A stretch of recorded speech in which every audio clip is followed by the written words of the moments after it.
열왕기하 18장 1에서 16절 말씀입니다.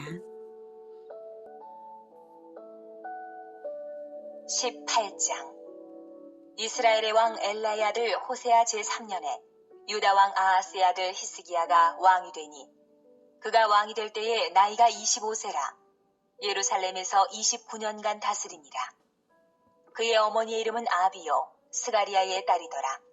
히스기야가 그의 조상 다윗의 모든 행위와 같이 여호와께서 보시기에 정직하게 행하여 그가 여러 산당들을 제거하며 주상을 깨뜨리며 아세라 목상을 찍으며 모세가 만들었던 놋뱀을 이스라엘 자손이 이때까지 향하여 분향함으로 그것을 부수고 느후수단이라 일컬었더라. 히스기야가 이스라엘 하나님 여호와를 의지하였는데 그의 전후 유다 여러 왕 중에 그러한 자가 없었으니 곧 그가 여호와께 연합하여 그에게서 떠나지 아니하고 여호와께서 모세에게 명령하신 계명을 지켰더라. 여호와께서 그와 함께 하심에 그가 어디로 가든지 형통하였더라. 저가 아수르 왕을 배반하고 섬기지 아니하였고 그가 블레셋 사람들을 쳐서 가사와 그 사방에 이르고 망대에서부터 견고한 성까지 이르렀더라. 사랑하는 형제 여러분, 12월 13일 화요일 새벽 목상에 오신 것을 환영합니다. 17장에서는 북이스라엘이 아수르에게 멸망하고 사마리아에는 이방인들이 들어와 차지함으로 인해 우상숭배와 혼합 종교가 성하게 된 것을 보았습니다.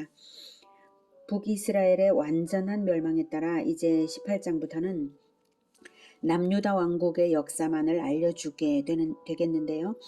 주전 722년 북이스라엘 멸망의 해부터 주전 586년 남유다 멸망의 해까지 약 150년을 남유다에게 더 회개의 기회를 주신 역사의 기간입니다. 북이스라엘 멸망을 본 남유다 왕은 히스기야 왕입니다. 1, 2절을 보면 이스라엘의 왕 엘라의 아들 호세아 제3년에 유다 왕 아하스의 아들 히스기야가 왕이 되니 그가 왕이 될 때에 나이가 25세라 예루살렘에서 29년간 다스리니라. 그의 어머니 이름은 아비요 스가리야의 딸이더라.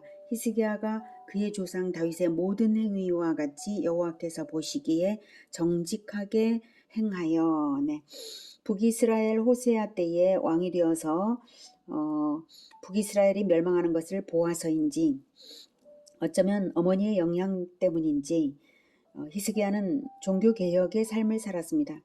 아버지 아하스는 가장 악한 왕이었는데 아들 히스기야는 분열왕국 시대의 모든 왕조를 통틀어서 가장 탁월한 왕으로 평가되기도 하니까 놀라운 일이죠. 성경이 역대 왕들을 평가하는 기준은 다윗 왕입니다. 악한 왕들을 평가할 때는 여로보암의 죄와 비교를 하고요. 선한 왕들은 다윗의 행위와 비교를 하고 있는데요. 히스기야는 다윗의 모든 행위와 같이 여호와께서 보시기에 정직하다라고 평가를 받은 것입니다. 그런 왕은 아사, 히스기야, 요시야 세 왕에게만 주어졌습니다. 4절 그가 여러 산당들을 제거하여 하며 주상을 깨뜨리며 아세라 목상을 찍으며 모세가 만들었던 놋뱀을 이스라엘 자손이 이때까지 향하여 분향함으로 그것을 부수고 느후스단이라 일컬었더라. 히스기야의 종교개혁은 첫째로 산당을 제거했습니다. 산당은 예루살렘 성전이 건축된 이후에도 제하여지지 않고 민간의 공공연히 존재해 왔던 것인데요. 성전 예배를 경시하도록 만든 원인이 되었습니다. 그 산당은 지성소에는 남신상, 여신상이 세워져 있고 성소에는 분향단이 2개인 산당이 발굴되었는데요.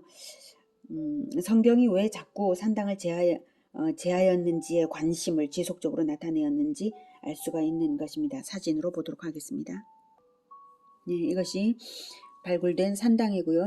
여기가 성소라면 이쪽이 지성소인데요. 그 지성소 들어가는 입구를 찍은 사진이 이것입니다. 분향단이 2개가 있어요. 큰 분향단, 작은 분향단. 그리고 여기에 주상과 아세라상이 있습니다. 2개 세워져 있죠. 자, 이렇게 여호와의 이름으로 우상 숭배를 하는 가증한 종교 사기가 벌어지고 있었던 것이 바로 산당입니다. 아사왕도 산당 제거는 못했는데요. 히스기야는 행했고 요시야는 더욱 열심으로 행한 것이 성경에 이제 기록됩니다. 그다음 두 번째 히스기야의 종교 개혁은 성전 예배 회복입니다. 역대기에 따르면 아하스에 의해 닫혔던 성전의 문을 열어서 성전을 정결케 하고 성전 예배를 회복한 것이 나옵니다. 셋째로는 우상 제거를 했습니다. 주상, 아세라상, 놋뱀을 제거했습니다. 예, 주상을 깨뜨리며 아세라 목상을 찍으며 그리고 놋뱀을 느후스단이라 일컬었다라고 나오죠. 주상은 남신상, 아세라상은 여신상이고요.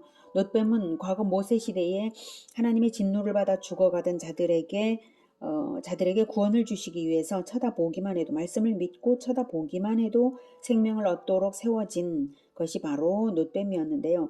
그것 자체가 숭배의 대상이 되어버려서 우상화된 것입니다. 그것을 히스기야는 느후스단 즉 놋조각이라는 뜻입니다. 아무 의미 없는 놋조각일 뿐이라는 뜻으로 느후스단이라고 말을 하면서 그것을 부숴버린 것이죠. 5절 히스기야가 이스라엘 하나님 여호와를 의지하였는데 그의 전후 유다 여러 왕 중에 그러한 자가 없었으니 곧 그가 여호와께 연합하여 그에게서 떠나지 아니하고 여호와께서 모세에게 명령하신 계명을 지켰더라. 네, 여호와를 의지한 것을 성경이 칭찬하고 있는데요. 사실 그의 전후 유다 여러 왕들은 강대국에 의존해 왔거든요. 그런데 히스기야는 그 점에서 독보적이었습니다. 그 어느 왕들과도 달랐다는 거예요. 그는 여호와께 연합하여 그에게서 떠나지 아니하고 여호와께서 모세에게 명령하신 계명을 지켰습니다. 물론 히스기야가 완전 무결한 건 아니에요. 좀 이따 다시 보겠지만 실수도 있고 약해질 때가 있었습니다. 그러나 그것을 고치고 또 승리했다는 것이죠. 다윗도 마찬가지 아닙니까? 모든 왕들의 모범이 되고 비교 기준이 될 정도로 하나님께서 높이시고 계시지만 다윗에게도 잘못이 없는 게 아니잖아요. 중범죄까지도 저질렀습니다. 그럼에도 불구하고 중요한 것은 그 이후에 회개를 하고 변질되지 않았다는 점. 다윗은 끝까지 마지막까지 변질되지 않은 왕입니다. 그런 왕은 없어요. 그래서 그 점에서 다윗은 가장 높이 평가받을 만하다라고 하는 것이죠. 자, 아무튼 여호와께 연합하여 떠나지 않았고 여호와께서 모세에게 명령하신 계명을 히스기야는 지켰다라고 성경은 평가하고 있습니다. 히스기야가 이럴 수 있을 정도가 된 것에는 좋은 영향을 준 신앙의 사람이 없을 수 없겠죠. 아버지는 가장 악한 아하스 왕이었지만 히스기야의 어머니 아비가 바로 스가리야의 딸이었다라고 나오고 있어요. 스가리야의 딸, 그의 어머니 이름은 아비요, 스가리야의 딸. 아버지, 그러니까 외할아버지 스가리야라는 것을 언급하고 있는 점이 인상적이죠. 추측으로는 이사야 8장 2절에 언급되는 스가리야와 동일 인물인 것으로 여겨지고 있습니다. 이사야 8장 2절에는 하나님께서 이렇게 말씀하셨어요. 내가 진실한 증인 제사장 우리야와 여베레기야의 아들 스가랴를 불러 증언하게 하리라 이렇게 말씀을 하신 적이 있어요. 그러니까 진실한 증인으로서 두 명을 하나님께서 지명하셨는데 제사장 우리야와 스가랴를 지명하셨던 것이죠. 하나님 앞에 진실된 증인이 된 스가랴의 딸이었으므로 자기 남편 아하스의 잔악함이 아들 히스기야에게 흘러가지 않게 율법 교육을 한 것으로 봅니다. 이런 모범이 될 만한 율법 교육을 한 그런 사람이 없었는데도 불구하고 히스기야가 이런 개혁을 할 수는 없다라고 생각이 됩니다. 자, 그러므로 히스기야가 선한 왕으로 존경을 받게 된 것이고요. 그렇게 해서 그의 통치에 대해서만 열왕기하 20장까지 계속 이어지겠습니다. 본문 8절까지는 히스기야의 통치에 총괄적 언급을 먼저 해준 것이에요. 7절 여호와께서 그와 함께 하심에 그가 어디로 가든지 형통하였더라. 저가 아수르 왕을 배반하고 섬기지 아니하였고 그가 블레셋 사람들을 쳐서 가사와 그 사방에 이르고 망대에서부터 견고한 성까지 이르렀더라. 아버지는 친아수르였는데 히스기야는 반아수르입니다. 아버지의 정책도 우상 숭배도 본받지 않고 다윗을 본받아서 하나님을 의지하였으므로 여호와께서 그와 함께 하심에 그가 어디로 가든지 형통하였더라는 것이 그의 일생에 대한 핵심 평가입니다.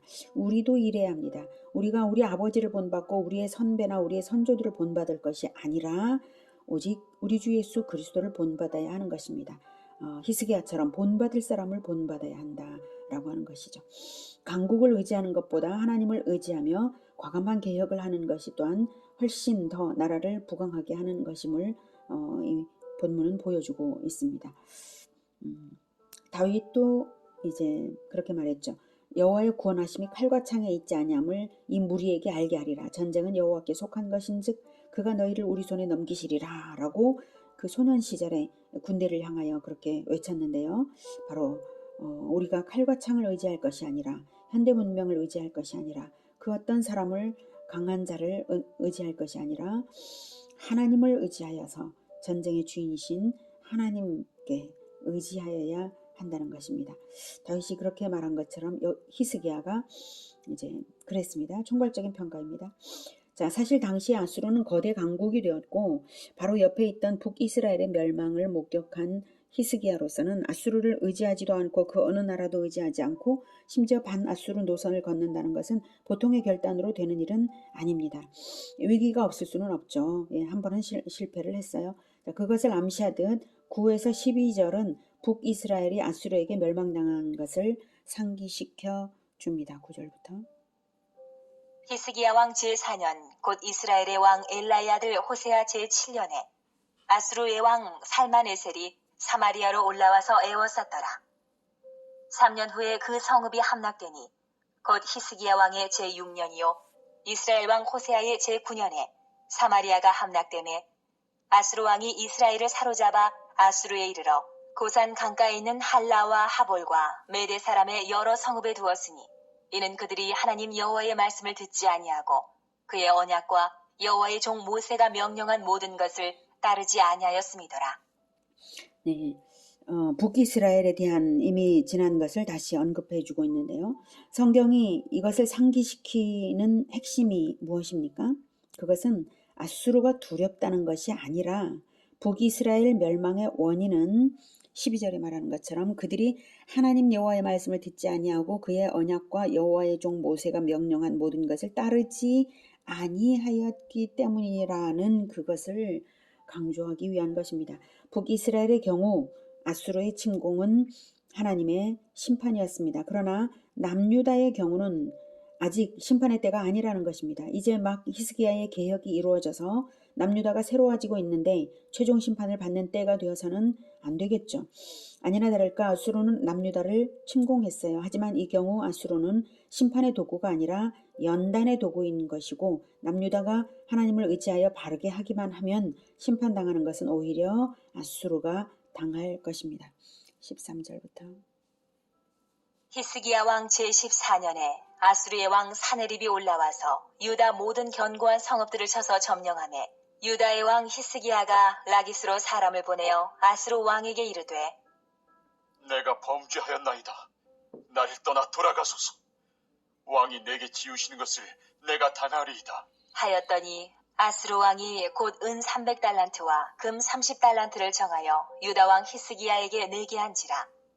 히스기야가 이에 여호와의 성전과 왕궁 곳간에 있는 은을 다 주었고 또 그때에 유다 왕 히스기야가 여호와의 성전 문의 금과 자기가 모든 기둥에 입힌 금을 벗겨 모두 아수르 왕에게 주었더라. 네, 이것이 사네립의 1차 침공입니다. 1차 침공에서는 히스기야가 타협적인 자세로 나왔어요.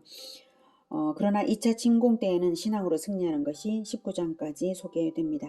우선 1차 침공을 말하면 아수르 왕 사네립은 유다를 침공하기 이전에 이미 북이스라엘을 멸망시킨 것은 물론 베니게와 주변 여러 나라들과 블레셋의 여러 성읍들을 점령했고 애국과 에디오피아 연합군을 격퇴했습니다. 바로 이 싸움에서 사네립은 유다의 46개 성읍을 점령했고 20만여 명의 백성들과 가축들을 잡아갔습니다. 그리고 마침내 예루살렘까지 포위당하자 이사야의 권고에도 불구하고 아수르가 내세운 조건들을 수락하고 만 것이 바로 14에서 16절 내용인 것입니다.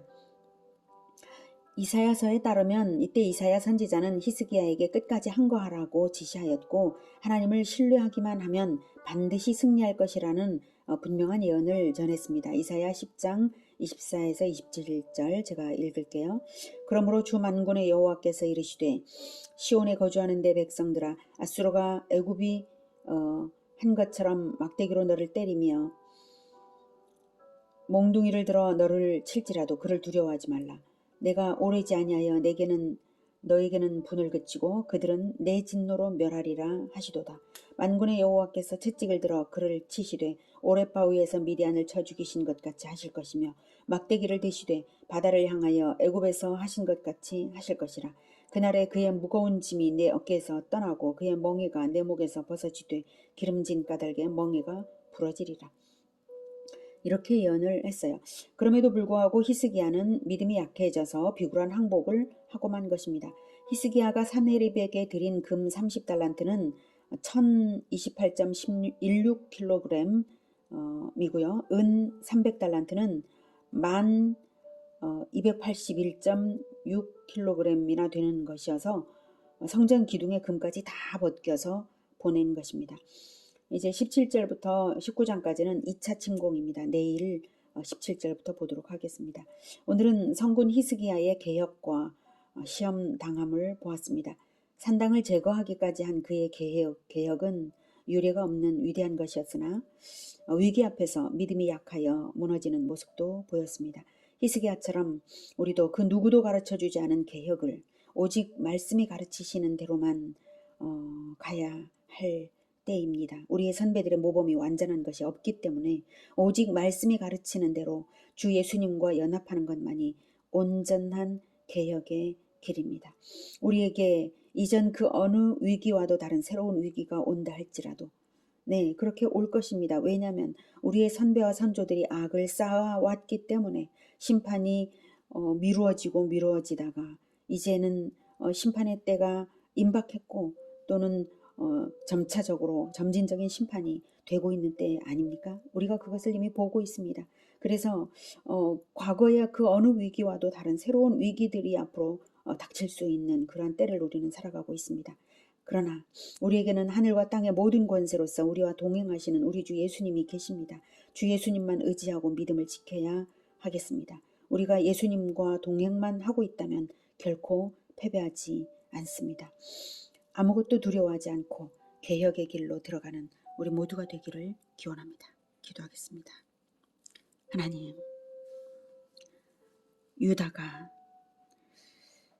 과거 솔로몬 때부터 죄를 쌓아오는 것이 얼마나 많습니까? 하나님께서 얼마나 오래도록 참으셨습니까? 결국 북이스라엘은 참으시다가 회개의 기회를 줄 만큼 주시다가 결국 멸망당하는 것까지를 보게 되었습니다. 이제 남유다의 히스기야 왕을 보면서 우리 시대와 같은 그러한 때임을 느낍니다. 하나님, 우리가 히스기야 때처럼 시험을 당한다 할지라도 이겨낼 수 있게 오직 믿음으로 오직 우리 주 예수님과 동행하며 우리 주 예수님을 의지하며 믿음으로 승리할 수 있도록 도와주시옵소서. 전례 없는 개혁을 우리가 시작할 수 있게 주님 도와주시옵소서. 성도들의 마음을 일으켜주시고 각 가정들을 일으켜주시고 진정으로 하나님의 말씀대로 올바르게 배워서 실천하고 날마다 배우며 따르는 그 개혁이 반드시 일어나게 주님 도와주시옵소서. 우리로 인하여서 이 땅이 심판을 면제받을 수 있도록 하나님 주시옵소서. 예수 그리스도 이름으로 기도드립니다. 아멘. 이어지는 시간은 개인 기도 시간입니다.